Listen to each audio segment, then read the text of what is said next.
Hello everybody, Psy here, and welcome back to another StarCraft 2 commentary. It's a Zerg versus Zerg. This time around in the top left we have minlee as the red Zerg, in the middle right, or top right, whatever you want to call it. We have vilePsY as the blue Zerg. That is myself, representing vilegaming.com. Check it out. It's got all kinds of cool stuff. We are close air positions, and generally what this means is two Zerg players will agree to both fast expand. The reason for that is because Zerg openings are kind of like rock, paper, scissor, in that 14 gas, 14 pool loses to 15 hatch, 15 hatch loses to 10 pool, 10 pool loses to 14 gas, 14 pool. So it'd be kind of silly for both players to not take the most economical route, which is 15 hatch. So we'll see if each of us do that opening this game, and if we don't, I'll actually be kind of surprised.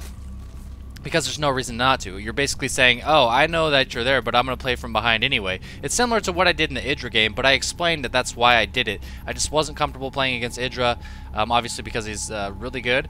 And I don't know the proper timings for a 15 hatch as well as I should. It's something I need to practice, but against Idra I just didn't feel like practicing it. So, and we're actually saying a 14 gas from minlee, so this is not a good opening. This is basically saying to me, hey, I'm going to have speed fast, you're going to have to play defensive, but if you defend, you're going to be way ahead economically. And I'm willing to play that game, so I'm not going to be going for a 14 hatch, or a 14 gas. I'm not going to be going for an early pool like he is. I'm just going to expand, and you know, I might need one or two additional spine crawlers as opposed to the one that most Zerg players get. But that's fine, because I'm going to have my hatchery up sooner. And the pressure is really going to be on him to be aggressive, and as long as I don't overproduce offensive units in my defense, you should be saying this harvester count be a few ahead the entire game, and that's really it really snowballs into a good end game lead. Now you can see right here he is up by 1, but that's normal. That's just you just have to give your hatchery a little while to get up, start producing your larvae and such, so it's not too unusual. Now we're tied up, and he is waiting for some larvae, for some lings, it looks like. Actually supply capping himself a little bit. Looks like he made his overlord on 16 instead of 15, so that's kind of weird. He is starting his queen, though. I expect a couple of lings to pop out here. No, we are seeing some drones, so even stranger. If you're going 14-14, you don't want to follow up with drones. This is odd. So he's like getting his speed, but he's not getting any units that benefit from the speed. Maybe because he felt like he had to play catch up because he saw that I was 15 hatching. I don't even know. But as a result of that, he is still up by 1 worker. But I assure you that will change. Looks like he's expanding himself. He has pulled off gas. Now he's putting him back on gas. So this is a key point where you want to scout. If I were to scout this, I would see, okay, he's already mined 100 gas. He's already starting his speed. And he's still getting gas. This means banelings. It almost absolutely means banelings. It's very rare for people to go roach ling pushes anymore, lings with speed. It's very all-in-ish, and if he's taking an expansion, I can kind of say, okay, well, he's not going all-in, so there's no way he's going roach ling speed. So he must be going speed with banelings. Now, luckily, I am able to get a Zergling in here, and his speed isn't quite up. So if I go in there, I will be able to get past these 2 lings. Might be able to see that baneling nest. And here he goes. Let's see what I can see. Dodging that pair of lings, getting in, seeing the spawning pool, seeing a couple queens. Speed is up. Oh, did I see it? Did I see it? Yes, I did see something constructing, and I have to assume it was a baneling nest, and that's going to prompt me to throw down a few spines. Now look at this. This is exactly what I mean. He's being aggressive. I've got the spine up. I've got a couple of lings as well. I've got 5 lings to his 14 lings, but this spine is going to be just fine against the defense of my natural. I do have to be careful about him getting into my main, though. The spine is going to get a shot off and killing 1 ling, weakening a few others, and that's really all I needed to do. After that, he's got what? He's got 10 lings in my base. Some of them are weak, and I've got a queen, I've got drones, and I've got 5 lings of my own. So he doesn't really have any options at this point. He's trying to take down some drones. It's not really happening. 0 workers killed. He's continuing to rally in, but every time he rallies in, those lings are taking a shot from the spine crawler, and that's just leaving him weaker and weaker. I am surrounding my queen with my drones, and I have averted all damage here, and you can see now he's starting to drone up as I produce lings to defend even more so.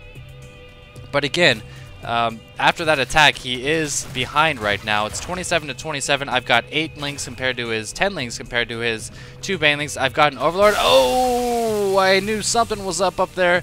And I was able to find this baneling, but he's going to crash into my drones. Not that that really matters. 1 drone taking a little bit of damage. And now he's trying to drone up. He's trying to make up for that. But I've got the ling count on him. I've still got the drone count on him. So he is a little bit behind, and I've got 3 spines. That's something that needs to be noted. 3 spines, possibly a little bit too much. Probably could have gone with 2 spines, especially once I get my baneling nest up. That's going to allow for great defense. And I'm even starting my lair, so I'm in pretty good shape, tied with him on harvesters. I've got more map control, and I'm going to be trying to do some damage with these lings. Is it going to happen? Looks like I could have killed that queen. 1 drone going down, but now I'm going to get the heck out of there. Not the most effective harass attempt right there. He is now up by 1 on drones. And throughout this game, I want to like remind you guys why he is up or why he's down on drones, because with my opening, it seems like I should have been in an advantageous position. And so whenever he does shoot ahead, I want to mention why. So now we're seeing 36 to 35. I've got 7 drones on the way compared to his 3. Now the reason, again, he is even close on harvesters, close by 4. Actually, I'm going to be up by like 6 right now, is because I have 3 spines. I'm getting 4 geysers compared to his 2 geysers. And I've got a lair on the way, so my tech is better, and I'm still ahead by 10 on drones. If we check out the units count, I've got 3 banelings and 4 lings, but 3 spines, remember, 3 spines, against just 8 lings and 10 banelings. Now, my overlord did see this, so I'm going to react by making a lot more banelings. He's going to be moving in with the lings first. I don't know why he's doing this when he knows I have 3 spines, 2 banelings crashing into a bunch of his own banelings. Now I'm going to gather 2 more of my banelings, get my queen back. Oh, and every single baneling going down. Those queens, or those lings, did not need to sacrifice themselves, but it was for the greater good. Still up by 8 on harvesters, and you know, it's kind of weird that he's actually taking a 3rd right now, because he doesn't have a lot of lings. He's kind of behind right now, but he's trying to catch up with that 3rd. I've now got 4 less lings, 3 more banelings, more overlords, more drones, more tech, more geysers. And, well, he's just now running on those 2 guys. But I'm in great position. I've even got my infestation pit up. Mutas wouldn't have been a bad choice here, because it seems like he's really committed to his T1. And that's exactly what's going on here. You can see his lair is just now starting. And mutas are way better at punishing lack of T2 than infestors are. Infestors are more of an overall unit that are kind of a hard counter to mutas, but I think in this situation, mutas would have been a better bet to me, for me. But you'll notice he did scout that out. Now is a good time to be taking my 3rd, as well as throwing down an evolution chamber. The 3rd actually could have come a bit sooner, but not that big of an issue. He is up by 2 on harvesters now, but you got to remember, on 2 base, about 50 to 55 is good saturation for a Zerg player. Like right here, that's about perfect. Might even be 1 or 2 too many. And right here, that's about perfect as well. So he's going to be rallying those additional drones to his expansion. And pumping some roaches, it seems. I'm pumping some infestors, not yet making drones for my 3rd. I'm choosing to use my map control to do as much damage as I can. These lings are going to get into his 3rd base. Notice there's no drones, so I'm not in a hurry to make drones, because I know that he doesn't have any drones of his own. Taking down 1, 2, 3... maybe 4 or 5 roaches. 4 or 5 roaches going down at the cost of maybe 10 or 15 lings. Not a bad trade at all. Harvesters, we're still seeing I'm being down 2, but I've got the infestor tech, and these guys are so fucking wily, man. These guys are going to go in and do some crazy shit. So, yeah. But he does have some overseers, man. Defending, or getting infestors in on overseers, it's like trying to attack a king side with a castled king and a fianchettoed bishop, man. It's not always easy. They can just look on the middle or on the minimap and see if those infestors are approaching. Actually killing a queen here. His roach is a bit out of position and taking out a couple drones as well. He is just droning up like crazy. 64 to 57. So perhaps I'm not playing as well as I could be as far as the macro goes. I am getting a lot of links when those could be drones, but I just feel like I've kind of got him on the edge, you know, but I'm not real positive what his drone count is. He is droning up like crazy, man. 71 to 65. Now I'm starting to drone up a little bit.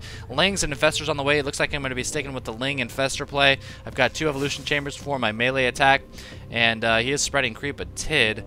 Let's see what he's got here. He's got 12 roaches against 38 lings and 7 infestors. Now, even with these overseers, you can sometimes find holes for your infestors. He's got nice coverage, actually. Really nice coverage after seeing that infestation pit. He's got this choke covered. He's got this entire choke covered. There's not really anywhere else I can go.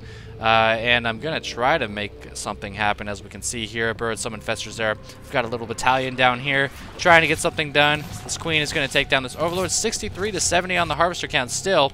My army is a little bit bigger still, but he's starting to produce some units. 12 hydras on the way, actually. Had a lot of excess money. Their supply count's almost identical. Moving out with these lings. Looks like there might be a hole in the main, maybe in the natural, but here they go. Are they going to be able to get in? Yes, every single ling is going to be able to get in. What am I going to focus? Should be holding position in the mineral line, but no, I'm going to be going for the hatchery without any upgrades at the same time. These infestors moving in, spawning so many infested Terrans. This was all just a little decoy to stop his units from defending against these infestors. He did react in time, save quite a few drones, and this lair almost going down. If I had +1 attack, man, 25% more damage against that lair, that would have been pretty damn close to dying.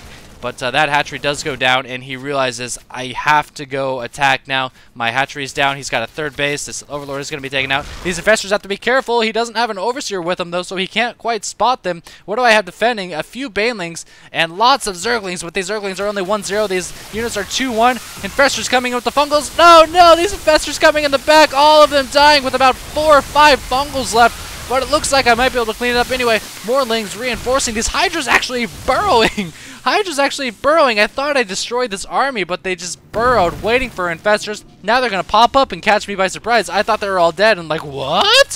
Where did all these come from? Eliminating this gold base that he's trying to retake, and the GG from minlee. I suppose he just didn't think this army could do a whole lot more. He's probably right. 38 lings on the way. I had +2 attack on the way, but he had better upgrades. I guess these infestors were a bit scary. A couple more fungals would have done it. But there you have it. So even though I had a better opening, he somehow managed to catch up in the harvester count because I was overproducing lings instead of saturating this third base.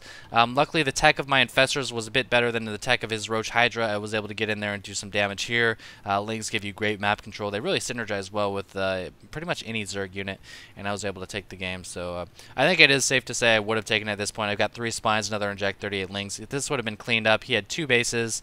And probably would have been game. So I hope you guys enjoyed that. Let me know what you think. Penis, balls, cock. Thanks for watching.